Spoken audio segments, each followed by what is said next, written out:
آپ دیکھ رہے ہیں تعلیم دین یوٹیوب چینل کو سبسکرائب ضرور کیجئے اور بیل آئیکن کو ضرور دبائیے تاکہ آنے والی نئی ویڈیو کی نوٹیفیکیشن آپ کو صحیح سمے پر مل جائے۔ بسم اللہ الرحمن الرحیم۔ میزان کیا ہے؟ میزان حق ہے، یہ ایک ترازو ہوگی، اس کے 2 پلے ہوں گے، اس پر لوگوں کے اچھے برے اعمال تولے جائیں گے۔ نیکی کے پلہ کے بھاری ہونے کا یہ معنی ہے کہ اوپر اٹھے بخلاف دنیا کی ترازو کے۔ صراط کیا ہے؟ صراط حق ہے، یہ ایک پل ہے، جہنم کے اوپر ہوگا، یہ بال سے زیادہ باریک اور تلوار سے زیادہ تیز۔ جنت کا یہی راستہ ہے، سب کو اس پر چلنا ہوگا، کافر نہ چل سکے گا اور جہنم میں گر جائے گا۔ مسلمان پار ہو جائیں گے، بعض تو اتنی جلدی جیسے بجلی چمکی، ابھی ادھر تھے ابھی ادھر پہنچ گئے، بعض تیز ہوا کی طرح، بعض تیز گھوڑے کی طرح، بعض دھیرے دھیرے گرتے پڑتے کانپتے لڑاتے۔ جتنا اچھا عمل ہوگا اتنی ہی جلدی پار ہوگا۔ حوض کوثر کیا ہے؟ حوض کوثر جو ہمارے نبی صلی اللہ تعالی علیہ وسلم کو دیا گیا ہے حق ہے، اس کی لمبائی 1 مہینے کا راستہ اور اتنی ہی چوڑائی، اس کے کنارے سونے کے ہیں، ان پر موتی کے کبے بنے ہیں، اس کی تہ مشک کی ہے، اس کا پانی دودھ سے زیادہ سفید، شہد سے زیادہ میٹھا اور مشک سے زیادہ خوشبودار ہے۔ جو اس کا پانی ایک بار پیے گا کبھی پیاسا نہ ہوگا۔ اس پر پانی پینے کے برتن ستاروں سے بھی گنتی میں زیادہ ہیں۔ اس میں جنت سے 2 نالے گرتے ہیں، ایک سونے کا ہے دوسرا چاندی کا۔ مقام محمود کیا ہے؟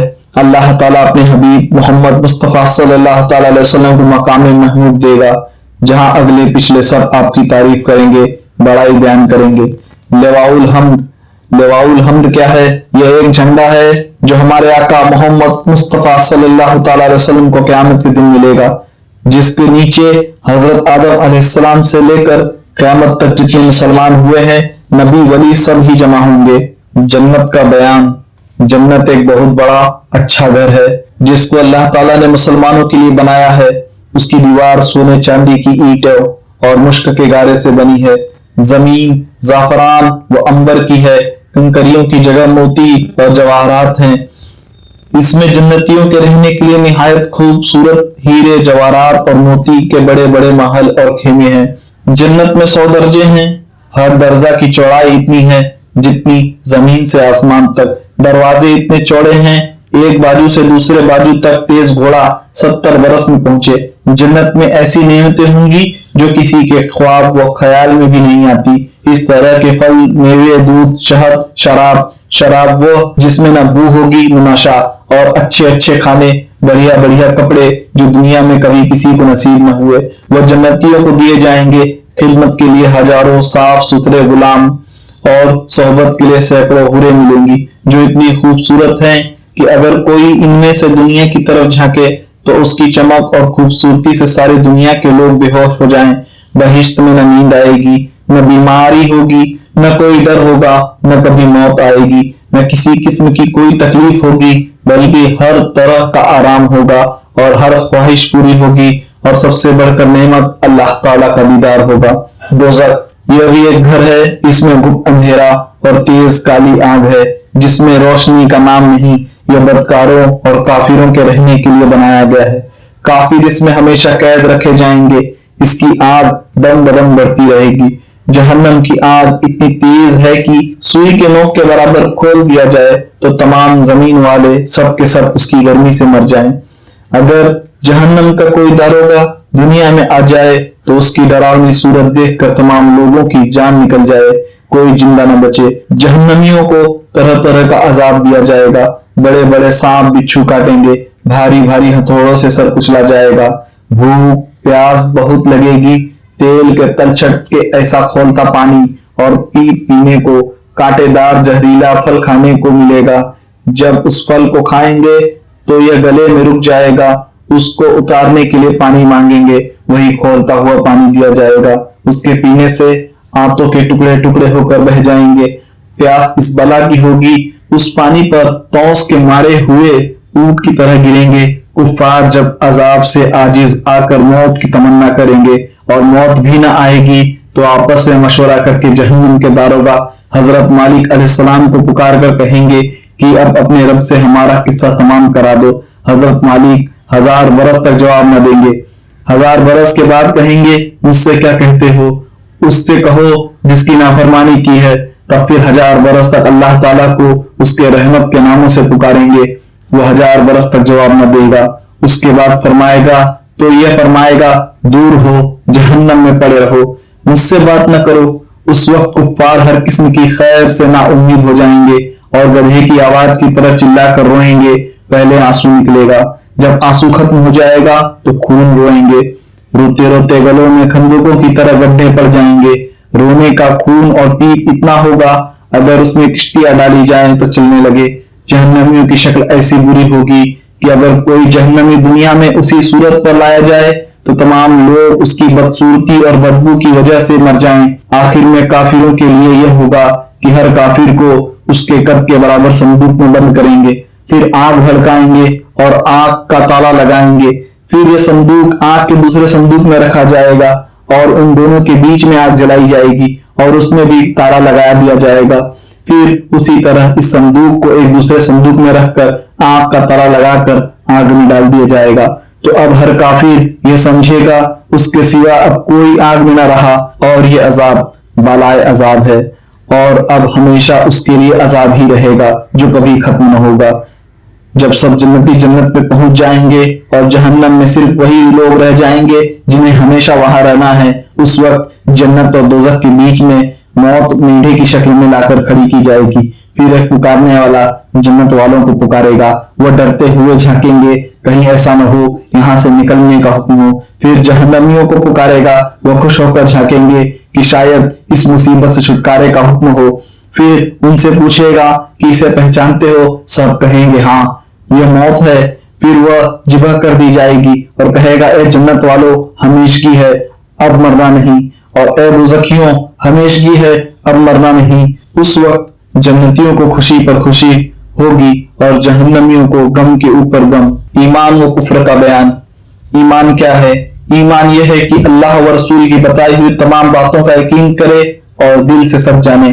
کفر کیا ہے؟ اگر کسی ایسی ایک بات کا بھی انکار ہے جس کے بارے میں یقینی طور پر معلوم ہے کہ یہ اسلام کی بات ہے تو یہ کفر ہے، جیسے قیامت، فرشتے، جنت، دوزخ، حساب کو نہ ماننا، یا نماز، روزہ، حج، زکوٰۃ کو فرض نہ جاننا، یا قرآن کو اللہ کا کلام نہ سمجھنا، کعبہ، قرآن یا کسی نبی یا فرشتے کی توہین کرنا، یا کسی سنت کو ہلکا بتانا، شریعت کے حکم کا مذاق اڑانا، اور ایسا ہی اسلام کی کسی معلوم و مشہور بات کا انکار کرنا یا اس میں شک کرنا یقیناً کفر ہے۔ مسلمان ہونے کے لیے ایمان و اعتقاد کے ساتھ اقرار بھی ضروری ہے۔ جب تک کوئی مجبوری نہ ہو، مثلاً منہ سے بولی نہیں نکلتی، یا زبان سے کہنے میں جان جاتی ہے، یا کوئی حصہ کاٹا جاتا ہے، تو اس وقت زبان سے اقرار کرنا ضروری نہیں، بلکہ صرف زبان سے خلاف اسلام بات بھی جان بچانے کے لیے کہہ سکتا ہے، لیکن نہ کہنا ہی اچھا ہے اور ثواب ہے۔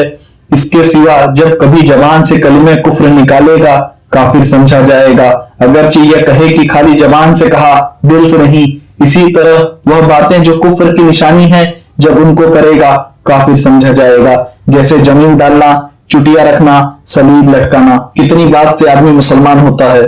مسلمان ہونے کے لیے صرف اتنا کافی ہے کہ دین اسلام ہی کو سچا مذہب جانے، کسی ضروری دینی بات کا منکر نہ ہو اور ضروریات دین سے کسی ضروری دینی بات کے خلاف عقیدہ نہ رکھتا ہو، اگرچہ تمام ضروریات دین کا اس کو علم نہ ہو، لہٰذا بالکل لٹ گوار جاہل جو اسلام اور پیغمبر اسلام کو حق مانے اور اسلامی عقیدوں کے خلاف کوئی عقیدہ نہ رکھے، چاہے کلمہ بھی صحیح سے نہ پڑھ سکتا ہو، تو وہ مسلمان ہے، کافر نہیں۔ البتہ نماز، روزہ، حج وغیرہ اعمال کے ترک سے گناہگار ہوگا لیکن مومن رہے گا، اس لیے کہ اعمال ایمان میں داخل نہیں۔ جو چیز بے شبہ حرام ہو اس کو حلال جاننا اور جو یقیناً حلال ہو اس کو حرام جاننا کفر ہے، جبکہ یہ حرام و حلال ہونا معلوم و مشہور ہو یا یہ شخص اس کو جانتا ہو۔ شرک کے معنی۔ شرک کے معنی ہیں اللہ کے سوا کسی اور کو خدا جاننا یا عبادت کے لائق سمجھنا، اور یہ کفر کی سب سے بدترین قسم ہے۔ اس کے سوا کیسا ہی سخت کفر کیوں نہ ہو، حقیقتاً شرک نہیں۔ کسی کفر کی مغفرت نہ ہوگی کفر کے سوا سب گناہ اللہ تعالیٰ کی مشیت پر ہے، جسے چاہے بخش دے۔ کبیرہ گناہ کرنے سے مسلمان کافر نہیں ہو جاتا بلکہ مسلمان ہی رہتا ہے۔ اگر بلا توبہ کیے مر جائے تو بھی اس کو جنت ملے گی، گناہ کی سزا بھگت کر یا معافی پا کر، اور یہ معافی اللہ تعالیٰ محض اپنی مہربانی سے دے یا حضور علیہ الصلوۃ والسلام کی شفاعت سے۔ کافر کے لیے دعائے مغفرت کا حکم۔ جو کسی مرے ہوئے کافر کے لیے مغفرت کی دعا کرے، یا کسی کافر مرتد کو مرحوم یا مغفور یا بہشتی کہے، یا کسی ہندو مردہ کو بیکنٹھ واسی کہے، وہ خود کافر ہے۔ مسلمان کو مسلمان جاننا اور کافر کو کافر جاننا ضروری ہے۔ البتہ کسی خاص آدمی کے لیے کافر ہونے کا یا مسلمان ہونے کا یقین اس وقت تک نہیں کیا جا سکتا جب تک کہ شرعی دلیل سے خاتمہ کا حال معلوم نہ ہو جائے کہ کفر پر مرا یا اسلام پر مرا۔ لیکن اس کے یہ معنی نہیں کہ جس نے یقیناً کفر کیا ہو اس کے کافر ہونے میں شک کیا جائے، اس لیے کہ یقینی کافر کے کفر میں شک کرنا خود کافر ہونا ہے، اس لیے کہ شریعت کا حکم ظاہر کے لحاظ سے ہوتا ہے، البتہ قیامت میں فیصلہ حقیقت کے اعتبار سے ہوگا۔ اس کو یوں سمجھو کہ کوئی کافر، یہودی، نصرانی، ہندو مر گیا تو یقین کے ساتھ نہیں کہا جا سکتا کہ کفر پر مرا، مگر ہم کو اللہ تعالیٰ و رسول کا حکم یہی ہے کہ اس کو کافر ہی جانے اور کافر ہی کا سا برتاؤ اس کے ساتھ کرے۔ جس طرح جو ظاہراً مسلمان ہے اور اس کا کوئی قول فعل اسلام کے خلاف نہیں ہے تو فرض ہے کہ اسے مسلمان ہی سمجھے، اگرچہ ہمیں اس کے خاتمہ کا بھی حال نہیں معلوم۔ کفر و اسلام کے سوا کوئی تیسرا درجہ نہیں، آدمی یا تو کافر ہے یا تو مسلمان۔ ایسا نہیں کہ نہ کافر ہو نہ مسلمان، بلکہ ایک ضرور ہوگا۔ مسلمان ہمیشہ جنت میں رہیں گے، کبھی نکالے نہ جائیں گے، اور کافر ہمیشہ دوزخ میں رہیں گے، کبھی نکالے نہ جائیں گے۔ اللہ کے سوا کسی اور کو سجدہ کرنے کا حکم۔ اللہ کے سوا کسی اور کو سجدہ تعبدی یعنی عبادت کے لیے سجدہ کرنا کفر ہے، اور سجدہ تعظیمی حرام ہے۔ بدعت کی تعریف جو بات رسول اللہ صلی اللہ تعالی علیہ وسلم سے ثابت نہ ہو وہ بدعت ہے، اور یہ دو قسم کی ہے، ایک بدعت حسنہ، دوسری بدعت سیئہ۔ بدعت حسنہ وہ ہے جو کسی سنت کے مخالف و مجاہیم نہ ہو، جیسے مسجد پکی بنانا، قرآن شریف سنہرے حرفوں میں لکھنا، زبان سے نیت کرنا، علم کلام، علم صرف، علم نحو، علم ریاضی، خصوصاً علم حید و ہندسہ پڑھنا پڑھانا۔ آج کل کے مدرسے، واعظ کے جلسے، سند و دستار وغیرہ سینکڑوں ایسی چیزیں ہیں جو حضور صلی اللہ تعالی علیہ وسلم کے زمانے میں نہ تھی، سب بدعتیں حسنہ ہیں، ایسی کی بعض واجب تک ہیں، جیسے تراویح کی نسبت حضرت عمر رضی اللہ تعالیٰ عنہ کا ارشاد ہے کہ نعمت البدعۃ الحاذا، یعنی یہ اچھی بدعت ہے۔ بدعت سیئہ قبیحہ ہے، وہ ہے جو کسی سنت کے مخالف و مجاہیم ہو، اور یہ مکروہ یا حرام ہے۔ امامت و خلافت کا بیان۔ امامت دو قسم کی ہے، ایک امامت صغریٰ، دوسرا امامت کبریٰ۔ امامت صغریٰ نماز کی امامت ہے، جس کا حال نماز کے بیان میں آئے گا۔ امامت کبریٰ کے شرائط۔ امامت کبریٰ رسول اللہ صلی اللہ تعالی علیہ وسلم کی نیابت مطلقہ ہے، یعنی حضور صلی اللہ تعالی علیہ وسلم کی نیابت سے مسلمانوں کے تمام دینی دنیاوی کاموں میں شریعت کے موافق عام تصرف کرنے کا اختیار، اور غیر معصیت میں تمام جہاں کے مسلمانوں سے اطاعت کرانے کا حق۔ اس امامت کے لیے مسلمان آزاد مرد، عاقل، بالغ، کرشی، قادر ہونا شرط ہے۔ قادر کی یہ معنی ہے کہ شرعی فیصلہ اور حدود کو جاری کر سکے، ظالم سے مظلوم کا حق دلانے کی، اور مسلمانوں کے جان و مال، ملک و املاک کی حفاظت کی طاقت ہو۔ ہاشمی، علوی، معصوم ہونا شرط نہیں، نہ یہ شرط کہ اپنے زمانہ میں سب سے افضل ہو۔ کب امام کی اطاعت فرض ہے؟ امام کی اطاعت مطلقاً ہر مسلمان پر فرض ہے، جبکہ امام کا حکم شریعت کے خلاف نہ ہو، کہ شریعت کے خلاف حکم میں کسی کی اطاعت نہیں۔ امام ایسا شخص بنایا جائے جو بہادر، سیاستداں اور عالم ہو، یا علماء کی مدد سے کام کرے۔ عورت اور نابالغ کی امامت جائز نہیں۔ امام مبتلا فسق ہونے سے معجول نہیں ہو جاتا۔ خلفائے راشدین۔ رسول اللہ صلی اللہ تعالی علیہ وسلم کے بعد آپ کے خلیفہ برحق و امام مطلق سیدنا ابو بکر صدیق رضی اللہ تعالیٰ عنہ ہیں، پھر حضرت عمر فاروق رضی اللہ تعالیٰ عنہ، پھر حضرت عثمان غنی رضی اللہ تعالیٰ عنہ، پھر حضرت مولا علی رضی اللہ تعالیٰ عنہ، پھر حضرت امام حسن رضی اللہ تعالیٰ عنہ۔ ان حضرات کی خلافت کو خلافت راشدہ کہتے ہیں، اس لیے کہ ان صحابوں نے حضور صلی اللہ تعالی علیہ وسلم کی سچی نیابت کا پورا حق ادا کیا۔